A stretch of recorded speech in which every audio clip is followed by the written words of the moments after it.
गाडी थांब ना जरा गडबड नको करू रे.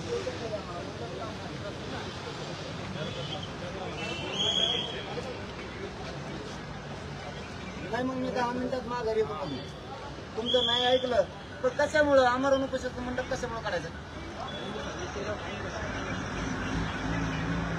ती तुमच्या विनंतीवर मी आलो का नाही मला हे मान्य करा. तुम्ही हॉस्पिटलला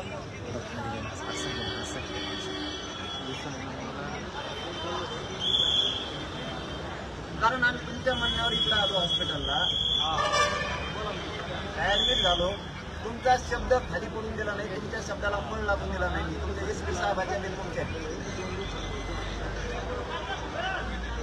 आणि आमचा मंडप तुम्ही काढणार हे काढणार म्हणजे मराठ्याला इज्जतच नाही का राज्यात? गृहमंत्र्यांनी काही सांगायचं आम्हाला लोकशाहीने कायदे अधिकार नाही दिला सर.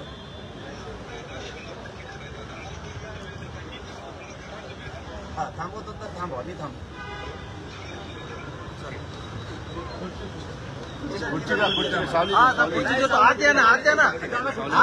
सावलीत घ्या, सावलीत थोडं मागं घ्या दादा. बर खालच्या याच्यामध्ये बसवा. ऊन आहे बाहेर. थोडा आवाज बाजूला गर्दी बाजूला करा. चला बाजूला चला. बाकीचे सगळे बाजूला हवा लागू दे त्याला. हवा लागू द्या. गाडी पुढे घ्या, गाडी पुढे घ्या. इकडे पण लावा साईड. गाडी पुढे घ्या, ती गाडी पुढे घ्या. ती आपली गाडी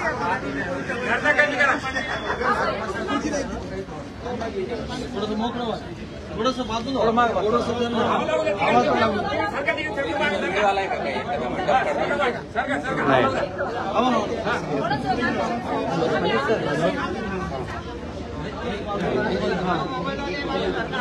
रिकॉर्ड कैसे करूँ इसको? ऑप्शन ठीक है वैसे भी कर रहा हूँ. ठीक है वो भी कर रहा हूँ मैं.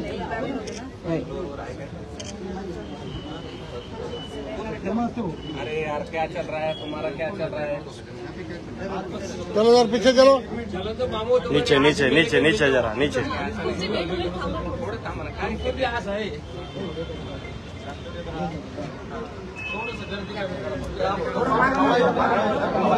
कॅमेरावाले माग माग आहे बरं. थोडा हवा लागेल त्याला. माग थोडं माग माग या ना. माग माग उभं राहू ना आपण.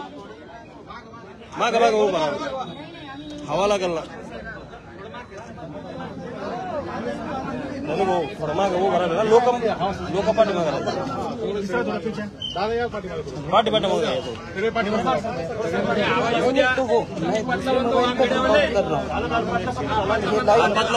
ये लाइव वाला अलग है और वो दूसरा मोबाइल अलग है. हाँ उनको भी चालू है, लाइव चालू है पेज पे. हाँ और दूसरा ये मनोज जरांगे ऑफिशियल पे भी ऑनलाइन है. लाइव चालू है. हाँ और तीसरा ये मनोज जरांगे पाटिल ऑफिशियल पर भी एक है. हाँ लाइव है. थोडं मागच्या सरकार बाजूला आहे राव. हे मागच्या सरकार बाजूला. मागच्या सरकार बाजूला हवा त्याला. मागच्या सरकार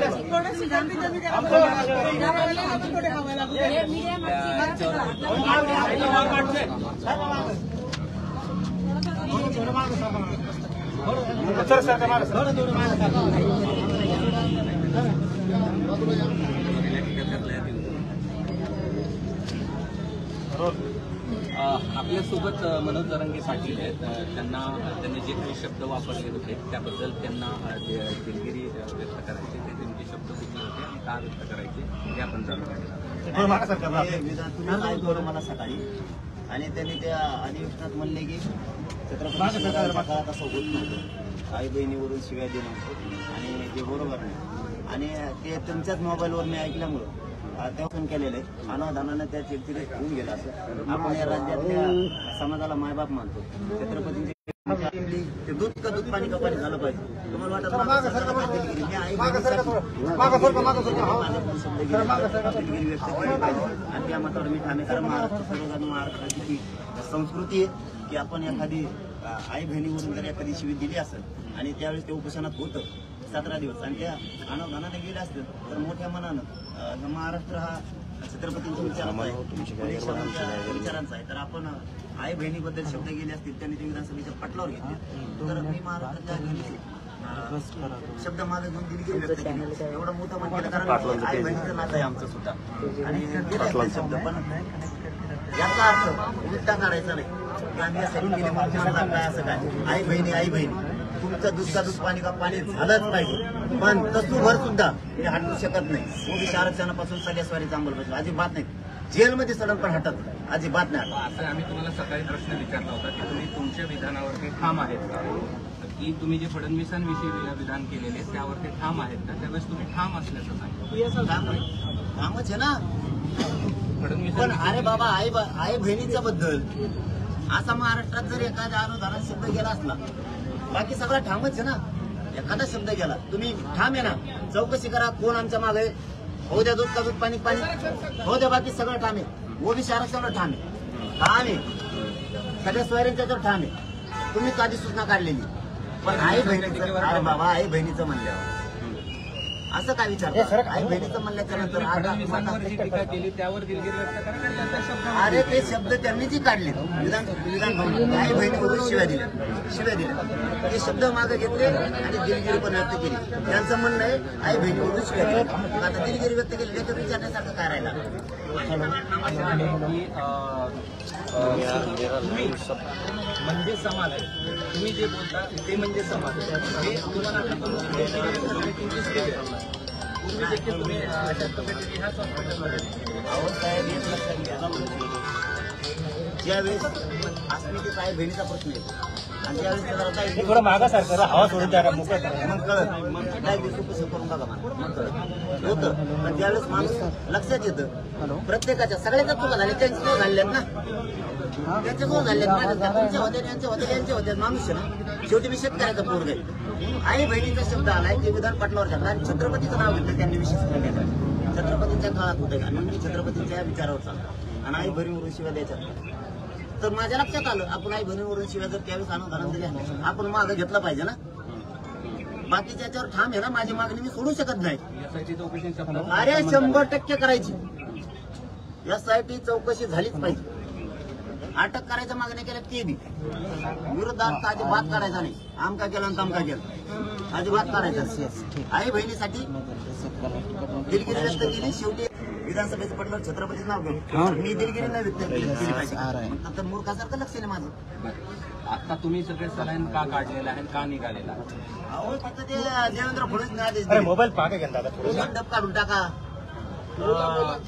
स्टेज काढून टाका मला अधिकार नाही दिला घटनेनं काय देणं आम्ही उपोषण नाही करायचे आम्हाला उपोषण शांततेत करायचे नाही काढा कसं गावकऱ्याला अरे यार व्यासपीठ उचला म्हणते तिथं व्यासपीठ उचला म्हणजे गृहमंत्री हे सांगतो काय ही कोणती दादागिरी मराठ्यावर तुम्हाला वातावरण दूषित करायचे का राज्यात त्या दिवशी तुम्हाला दंगलच घडून आणायची होती राज्यात मी नाही हो दिलं राज्यात काही हे गृहमंत्र्याचं त्या दिवशी होतं आजही पुन्हा तेच आम्हाला इकडं काढून दिलं उपचार घ्यायला मी इथं मजेशीर शांततेत 7 उपचार घेत बसू समाज संकटात असताना समाज संकटात मी उपचार घेऊ त्यावेळेस उपोषण सोडलं त्यावेळेस तुम्हाला पोलीस अधिकाऱ्यांनी काय सांगितलं होतं ना आता काय बोलणं झालं का काहीच नाही तिथं काय कापाकापी झाली का संचारबंदी लावायला कशामुळे संचारबंदी लावली काय कारण आहे संचारबंदी लावायची जर लावली तर ठीक आहे काय हरकत नाही तुमचा आधार केला आम्ही संचारबंदीचा 5च लोक तिथं होते तुम्ही मंडप काढा म्हणजे काय काढावर कसं मंडप काढता तुम्ही वारे गृहमंत्री आणि हे मराठीचे नेते साथ देणार त्यांना लोकशाही मार्गाने कोर्टाने सुद्धा सांगितलंय हायकोर्टानं लोकशाहीचा अधिकार कोणी त्यांचा मूलभूत हक्क आहे वैयक्तिक अधिकार आहे कोणी हिसकावून नाही घेऊ शकत तरी तुम्ही काढून टाकणार वा काढा कसं काढतं ते बघतो हे सगळं कोण करतंय गृहमंत्र्यांनी सांगितल्याशिवाय पिंडा दिवस केलं काय गरज आहे त्यांचं काय मुद्दा आहे आता किती वेळापर्यंत वाट बघणार तुम्ही आणि हे म्हणजे 10 मिनिटं थांबा मी सगळं थांबवतो पीएसपी म्हणले म्हणून 10 मिनिटं बसतोय नाहीतर मग मी आंदोलनाला जाणार कसं काय मंडप काढता तुम्ही म्हणजे लोक संकटात आणि मी आरामच्या साथ घेऊ का इकडं चलाय पण का दादागिरी कशामुळं मंडपला हात लावून दाखवा तुम्ही कसं मंडप काढतात कसं व्यासपीठ काढतात जेलमध्ये आयुष्यभर सोडून तुला अटक करायचं अटक कर चल असले नाटकं नाही करायची अजिबात मंडप काढून आंदोलन संपवण्यात हो काढून घ्या म्हणतात, उचलून नाही आला तिथं पोरं नेले 2-4 उचलून त्यांनी. दादागिरी करायला काय तुम्ही? मराठ्यांना म्हणजे संपल नाही घरात. ज्याला जातीवाद नाही तर काय म्हणतात मग? तुम्हाला बोलल्यावर लय शब्द लागतात ना. कारभार निभावं लागतो. पहिले जर उपोषणला बसले ना तर राजाला दया येत होते. असा राजा नसतो. राजा असे लोकशाही मार्गाने आमरण उपोषण करायला उपटून फेकत नसतात. तुम्ही कसं काय उपटून फेकतात बघतो मी पण.